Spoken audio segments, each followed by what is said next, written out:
Connor McDavid, who? Jordan Martinook owned the New Jersey Devils last night as the Carolina Hurricanes took game 4 and are 1 game away from the Eastern Conference Finals. Myself and Andrew talk all about it in this episode of Locked On Hurricanes. You're Locked On Hurricanes, your daily podcast on the Carolina Hurricanes. Part of the Locked On Podcast Network.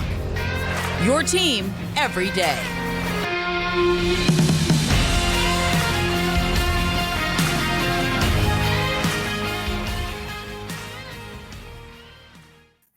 Hey there, Caniacs. You are listening to Locked On Hurricanes on the Locked On Podcast Network, your team every day. I am Jared, and I am joined by Andrew. And this episode is brought to you by the lovely folks over at Gametime. Download the Gametime app, create an account, and use code LOCKEDONNHL for $20 off your first purchase. The Carolina Hurricanes dominated the New Jersey Devils last night, and we're going to get into that. But before we get into that, we do want to give our condolences to Steven Larson of the Steven Larson's Going and Raw podcast as they lost their dear friend, Stevie the Enforcer Bradley, last night to cancer. I know we have a lot of pro wrestling fans that listen to the show, and I'm sure a lot of you guys listen to Going and Raw, and we do want to send our condolences and love over to them. But we're going to dive into the game from last night. This was a very entertaining game for the Hurricanes, was it not, Andrew? It was a lot of fun. You know, came out in the first couple minutes, kind of like here we go again with that awful Brett Pesce turnover that leads to the Timo Meier goal. But Frederik Andersen held firm. He made some huge saves in those first 10 minutes. Let the Hurricanes settle in. You know, they ended up getting that big goal late in the first period from Martinook to tie it. And then in the second period, it was kind of very similar to game number 2 for the Hurricanes, and that they kind of weathered a big push from the Devils in the first 10 minutes, settled into the game, and from there, once again, just took it over and dominated. I mean, it's crazy the way this series has gone. It's just no close games, just one team or another dominating. Fortunately for the Hurricanes, that's now been them 3 times out of 4. And last night was, the Hurricanes at their best. And when they're going at their best, they are fun to watch. Yes, they are very, very fun to watch. And like you said, it was a rough start to the game for sure. You know, Brett Pesce is heard about that in their intermission, that's for sure. And that's going to be something that he's obviously going to need to work on. It's just, like you said, just really, really bad clearing attempt from him. But ultimately, he made up for it because he was one of the many guys that racked up points in that game against the Devils last night. Also, in the first period, Jordan Salt also had some really good chances there as well. It was like 2 or 3 shots, like right one after another there. And, definitely, the Hurricanes, being able to weather that storm was really, really big for them. Power play was still not great. They had 2 really, really poor power play attempts at the start of the game and just really sloppy. And a criticism I've had a lot of them is they just doing way too much passing, just passing the puck around. I understand trying to create something, but it just was not a threat at all. It was, once again, kind of a bathroom break time.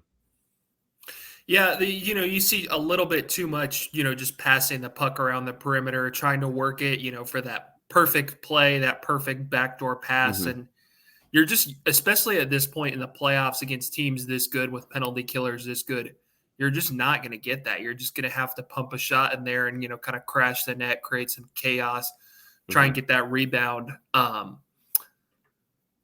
They had, I think it was one that was like a minute to end the first period, and then, the rest of it to start the second period that was really poor. And then they had another one that was pretty poor in the second period. But that was kind of where the criticism ended, because after that, it was like, oh, you had 2 power plays with the chance to take the lead. You didn't do it. Let's see what happens now. But then that was when Martinook just scored his second goal of the game. Two similar goals, really, where he just finds himself in alone, gets a pass on a bouncing puck, and just has the perfect touch on it to put it past Vitek Vanacek. And at that sparked, I think, 4 goals in 5:20 from the Hurricanes to take a 5-1 lead in that second period.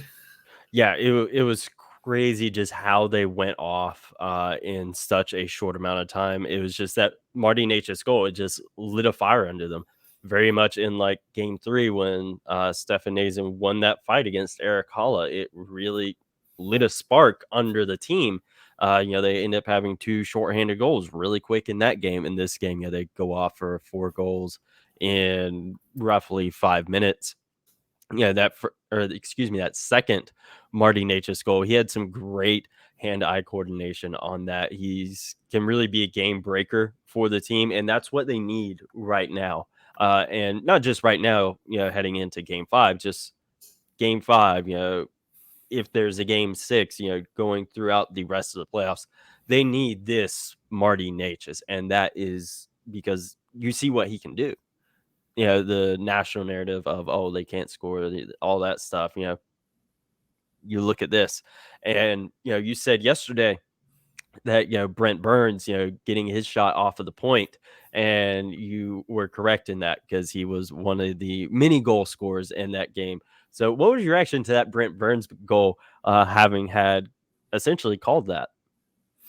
Well, as I said, I did not quite expect that. I thought it would be a bigger goal, if that makes sense. I did not quite think it would be a goal to make it 5-1 in the second period. But yeah, patented heavy shot from Brent Burns. Nice pass back to the point from Jesperi Kotkaniemi on that one. Little bit of a soft goal. That's the one that ends up chasing Vanacek. It kind of just goes through his legs. But yeah, I mean, that's a lot of what makes the Hurricanes at their best is when they get their defensemen involved in the offense, they're getting those shots through from the point, whether it be like Burns on that one or Brett Pesce on, I believe it was the 3-1 goal where he made, a perfectly timed pinch in, takes the pass from Drury at the top of the circles and just fires it home. And then the Jesper Foss goal that made it 4-1, starts with Jalen Chatfield collecting the puck along the boards and just getting it on the net, and Foss is there for the rebound. So, no, I think that's the Hurricanes' game plan in general. That's what they want to do. They want to get their defensemen involved. They want to get those point shots through, create chaos, create rebounds. And you saw them doing it to great effect last night. Yes, they're definitely at their best, whenever their blue line is getting involved in the offense. We saw it throughout the regular season, record-setting season for those guys. And we would continue to dive into this game 4, I about said game 3 again. We will continue to dive into this game right after this quick break, folks. Now, there is no I in team, but there is one in Indeed, and that's the hiring platform you need to build yours when you're hiring. You need Indeed. Indeed is the hiring platform where you can attract, interview, and hire all in one place. Instead of spending hours on multiple job sites searching for candidates with the right skills, Indeed's a powerful hiring platform that can help you do it all. They streamline hiring with powerful tools that help you find your matched candidates. With Instant Match, over 80% of employers get quality candidates whose resume on Indeed matches their job description the moment they sponsor a job, according to Indeed data in the U.S. And even better, Indeed is the only job site where you only pay for applications that meet your must-have requirements. Indeed is unbelievably powerful hiring platform, delivering 4 times more hires than all other job sites combined, according to Talent Nest in 2019. Join more than 3 million businesses worldwide that use Indeed to hire great talent fast. Starting now with a $75 sponsored job credit to upgrade your job posts at Indeed.com/locked on. Offer good for a limited time. Claim your $75 credit now at Indeed.com/locked on. Indeed.com/locked on. Terms and conditions apply. Need to hire? You need Indeed. Now, diving back into game 4 from last night, this was, again, a very, very fun game, as we have been talking about. And like you said, they had 4 goals in 5 minutes and 20 seconds, so a little over 5 minutes away. But that Martinook snipe that put the Hurricanes up 3-1 or 6-1, excuse me. That was absolutely ridiculous. That's been one that has been circulating all over social media today. What was your reaction to that goal? Because I know for me, I was at work listening to the game. I was just going crazy. I'm like, heck yeah, he is going off. He ended up having a 3-point night. They end up taking the assist away on that Jesper Foss goal, because they they don't want him to be too powerful. He's like Shaggy. You don't want him to be too powerful. But what was your reaction to that Martinook snipe?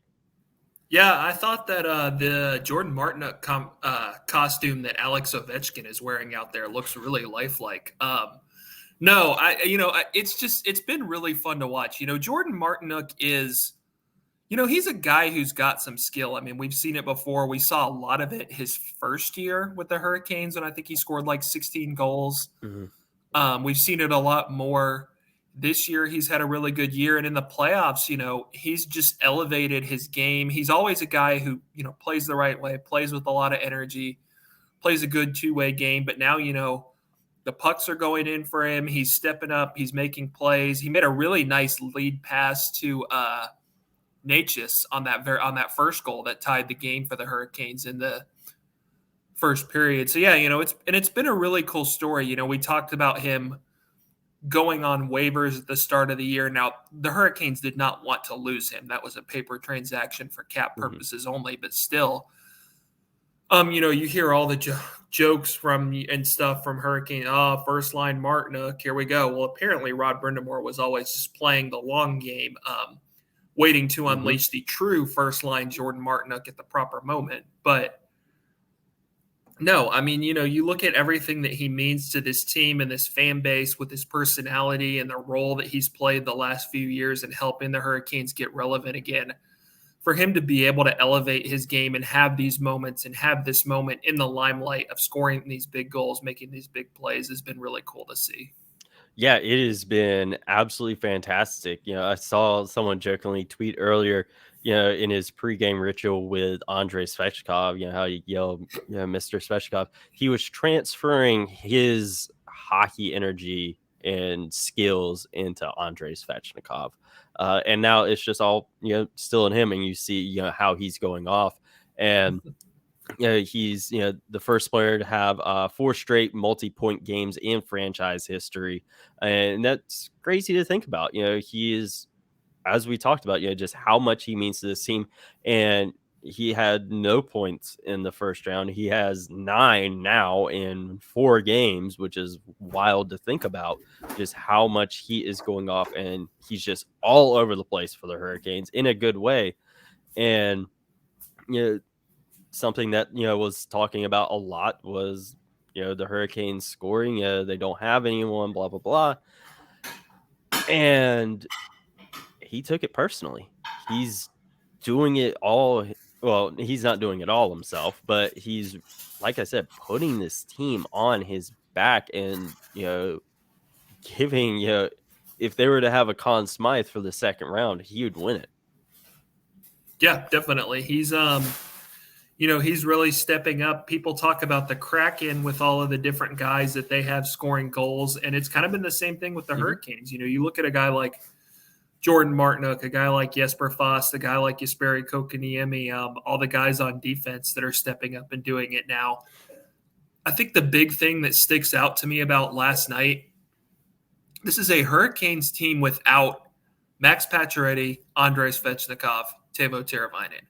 They scored 6 goals last night, and Sebastian Aho did not factor in on a single one of them. No goals, no assists for number 20 last night. So that to me just speaks to a team with depth. It speaks to a team with a next man up mentality, which you have got to have in the playoffs. Because, I mean, Aho's not going to be able to carry you every night. There's going to be nights when, he, especially on the road, when the other teams can get their top defensive pairings and their top, their Jordan Staal out there against him. There's going to be nights where he gets shut down and you're going to need other guys to step up. And so far, especially last night, that's what the Hurricanes have had. Yeah, this is really just showing that the national narratives that the Carolina Hurricanes don't have depth, they can't score, they can't win on the road, that these just need to be put to bed. They've won multiple games on the road this playoff already. This that stuff, would have been, you know, last year, but that's not the case this year. They can win on the road. Like we said the other day, they won that New York Islanders series on the road. And Yeah.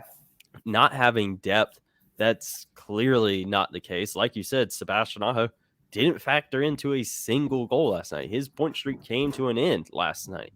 It ended at 6 games, I believe. And, that's done now. And it kind of showed that, they have that depth there. They don't need, I mean, you obviously need your superstars, to, step up, in big moments, but other guys can step up too, like Jordan Martinook. And it's crazy to think about just how good they are right now when they're playing. We've said it so many times.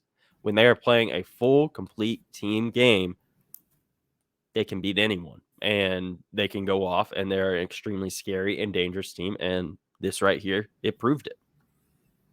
Yeah, definitely. And you mentioned the whole road thing. And the thing I definitely want to point out here, too, is they did what they couldn't do last year in that they got, when you're the team going into the set of 2 on the road, whether you're the home team and that's, games 3 and 4, or you're the road team and that's games 1 and 2, the biggest thing you want is you want that split because that helps you a lot, especially if you're the home team and you won games 1 and 2 at home. Winning that first road game, that game 3, that I think that's a really, really hard game to win because the other team is going to come out, backs against the wall, fired up with so much energy, riding that wave of their home crowd, which is what you saw, I think, from both the Devils and Islanders. But what the Hurricanes were able to do that they couldn't do last year against either the Bruins or the Rangers, who was bounce back from kind of a lackluster game 3 and go out and, make the necessary adjustments, rebound, win game 4, so that you get that split. You take that 3-1 series lead, and you take it back home with a chance to close out in game 5, which to me speaks to just more, I guess, maybe just a mentally stronger team than they had last year, if that makes sense a little bit. Yeah. I think that makes sense. And another thing I think, that is working in the Hurricanes' favor is their experience and maturity. These, their core group of guys, they've been around for a while. And, they've dealt with these playoff losses. They dealt with getting swept in the conference final with Boston back in 2019. They dealt with the bubble. They dealt with not winning a game on the road at all last postseason. And I think that's one thing that has a leg up for them in this playoff, and especially in this series going against a very, as a whole, an experienced Devils team, when it comes to playoffs. And, one thing that was mentioned on the radio broadcast real quick was in terms of the depth thing, they have 2 NHL defensemen sitting up in the press box in Calvin DeHaan and Dylan Clarkland. We talked about those guys yesterday. And then you also have a guy like Max Lejean waiting in the wings as well. So, and then, all the other black aces, that have Ryan Suzuki and, those guys, they all, they got the depth there. And that's not a problem for them, even without Andrei Svechnikov, Max Patre, and Teuvo Teravainen. And we actually have an update on Teuvo Teravainen right now as well. Yeah, this is from, let me pull it up again. This is from Luke DeCock, of the sports columnist for the News and Observer, who's one of the media who's been traveling with the team. Brind'amour on Teravainen, who is practicing now. I think he's skated or practiced a few times now. He's getting better, but he's a long way away. Hopefully he'll get a little skate in today. He will not be playing this series, but that's for sure. And then this is still continued from Luke's tweet. Maybe a slight change in rhetoric, starting to open the door for a return a bit. So I think it's, maybe looking at a possibility of, especially with him skating, with him out there. Now, obviously, the issue is his hand. So you can skate, with a broken hand, but you can't maybe hold a stick, pass a puck, shoot a puck, etc. But maybe it's more so. Obviously, he's not going to be back in this series, but if they were to make it, deep into the conference final or even into the Stanley Cup final, that potentially you could see a Teuvo Teravainen return down the line, which would be huge when you look at everything that he can bring for this team and this forward group with what he does. Yeah, and we will continue to talk about Teuvo Teravainen and what he can do in the Hurricanes' playoff future, as well as just the Hurricanes' playoff future as a whole with Game 5 coming up tomorrow. And we will dive into that right after this quick break, folks. Now, folks, buying tickets to your favorite events shouldn't be stressful. Gametime is the fast and easy way to buy tickets for all the sports, music, comedy, and theater near you. With killer deals on last minute tickets and their best price guarantee, you can stop stressing over the tickets and start getting hyped for the fun you will have. Forget planning months in advance. Gametime has deals on tickets right up to the day of the event. So if you're off work and you didn't know you were going to be off work, Gametime has you covered. So you can get exclusive flash deals on tickets for football, basketball, baseball, concerts, comedy, theater, and so much more. The Gametime guarantee means you'll always get the best price if you find your tickets in the same section and row for less. Gametime will credit you 110% of the difference. Get images of your seat before you buy so you know exactly what to expect when you arrive. You don't have to get surprised by like a pole in your way or anything like that.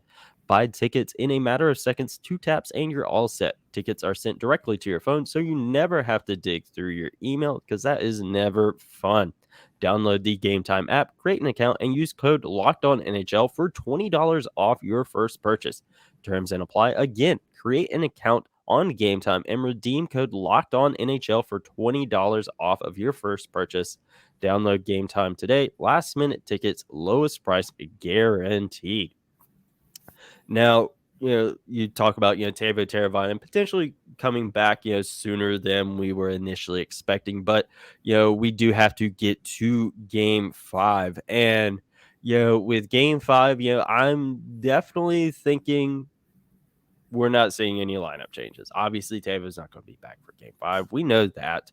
But the way things, were rolling for the Hurricanes in this game, at least, as far as the forward lines, defensive pairings, and goaltending, I don't see any changes at all. What about you, Andrew? Do you think the Hurricanes could make any changes? I would be surprised at this point. It's certainly not in Rod Brind'amour's nature to make changes after a big win, and it seems like things are working well. Some people had talked, early last night as they struggled again about maybe splitting up Shea and Pesce. I don't think you're going to see that now that they settled in and were better. I think the forward group stays the same. I think, you don't notice him a ton, but I think Mackenzie McEachern had some good shifts on the fourth line, especially early in that, kind of second half of the first period as the Hurricanes were kind of settling in and building their game. And then I would go with Frederik Andersen again, just because at this point, he's been your guy in this series. He started all 4 games. He's won 3 out of 4. He's been really good in 3 out of 4, again, especially last night. He didn't have much to do from the second period onward, but in that first 10 minutes of the game, if he doesn't make some of the saves he makes, the Devils might be up 3 or 4 to nothing again, and then the Hurricanes never have that chance to settle in and take control of the game. So especially with Antti Raanta still being out with illness last night, I don't think you want to throw him back in there for his first game back in a potential series clincher with everything that he would face in Game 5. If you did not go to Pyotr Kochetkov yesterday, I don't think you're going to go to him now. So for me, I think Frederik Andersen will be the guy again. That's kind of probably the biggest question / potential change we could see, but I would stick with Frederik. Yeah, I definitely stick with Freddie there as well. And that's not a knock on Raanta or Kochetkov because we both know they can play. But like you said, Freddie has been the Hurricanes guy throughout this series. And, if, he had, another repeat of Game 3, then, yeah, I could potentially see a change. I could see Kochetkov getting the start. I could see Raanta, if he's healthy, getting the start there. But you're in a series clinching game. He seems to have kind of settled in. And like you said, he made some really big saves early on in that game, while the Hurricanes were still getting settled in. And had he not made those, we could be talking about a series being tied right now, but that's not the case. The Hurricanes are on the brink of going back to the conference final, and they got a lot of momentum from that win, especially having a rough start again. And, being able to carry that momentum from game 5 back home to Raleigh, to close out this series, that's going to be big because they have momentum on their side. They kind of nixed all of the momentum the Devils were building.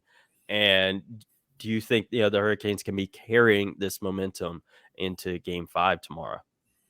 I think they can. Obviously the Devils didn't carry their game 3 momentum into get. Well, I guess Hmm. they actually kind of did with the first 10 minutes or so, but I think they can. I think the Hurricanes have every reason to feel good about themselves and the way they're playing.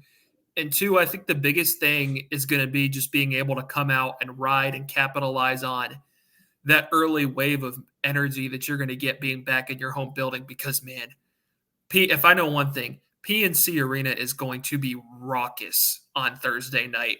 But Oh, before the drop of the puck, when you look at the ceremony, all the pregame stuff, the siren, it's going to be interesting to see what kind of three. We're going deeper into the playoffs. The siren sounders get bigger and bigger. It's going to be interesting to see who their three are for Thursday's game. But that place is going to be a madhouse, and I think the best way the Hurricanes can try to keep this momentum going is just to get out there early and ride that wave from the crowd. yeah, that's going to be big. Very much how they did in game 2, or excuse me, was it game 2? No, it was game 1 where they got They out scored really, pretty really. early, yeah. Yeah, if they could do something like that again, or a big thing with that is going to be holding the Devils off, because a big thing with that game, even though they're going to be at home, they're going to be in front of the home crowd, they're going to be riding that momentum. The Devils' back is against the wall. It's win or go home for them at this point. So they're going to be playing desperate hockey, and they're going to be coming out, trying to replicate game 3 of how they were able to get out super early. And that's going to be something the Hurricanes have to be prepared for. They have to match that desperation of the Devils not wanting to get eliminated. The Hurricanes need to match that of them wanting to eliminate the Devils. That's going to be really, really important. Yeah, and I mean, you look back at the Islanders series, they were not able to close that one out in game 5 at home. They ended up doing it in game 6. I do not think you want to go back to a Prudential Center for a game 6 just because of the Devils can play really well there. Mm-hmm. And after tonight, potentially, and this is going to be a sentence that would have sounded just wild even like a week ago, if you do win this series, if you take longer than Thursday, then you've got the prospect of a well-rested Florida Panthers team waiting for you in the Eastern Conference Final.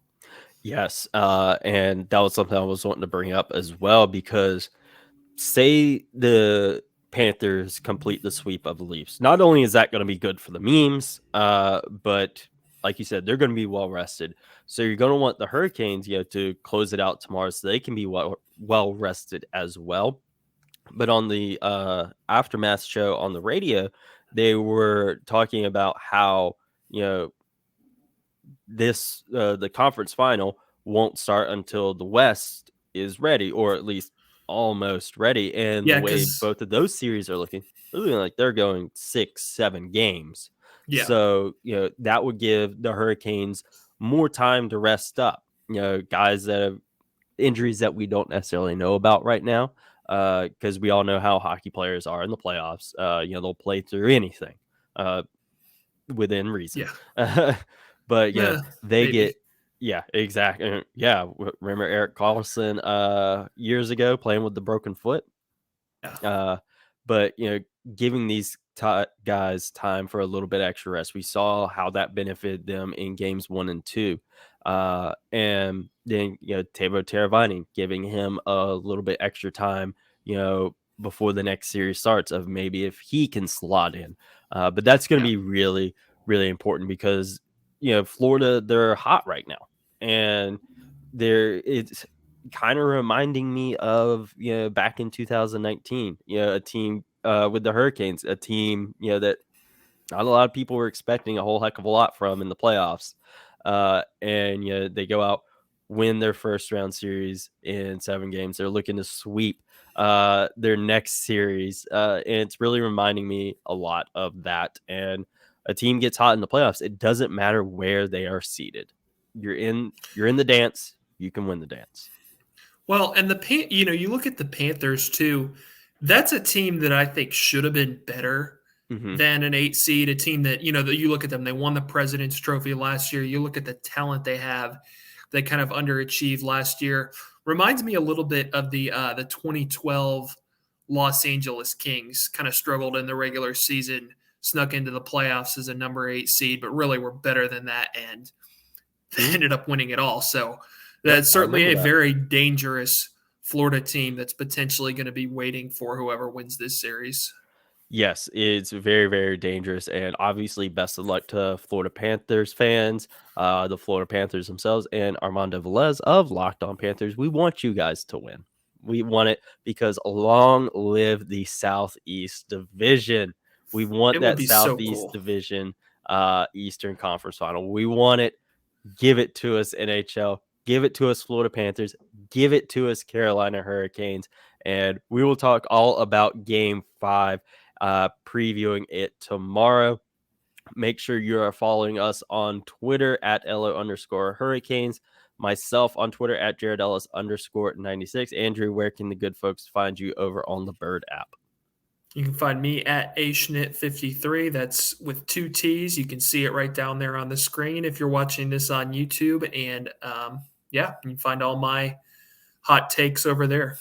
Yes, and Star Wars stuff too. We talk about that a lot on Twitter. But we will talk to you guys tomorrow. And as always, folks, let's go Canes and enjoy this Game 5 win and Jordan Martinook playing his absolute butt off.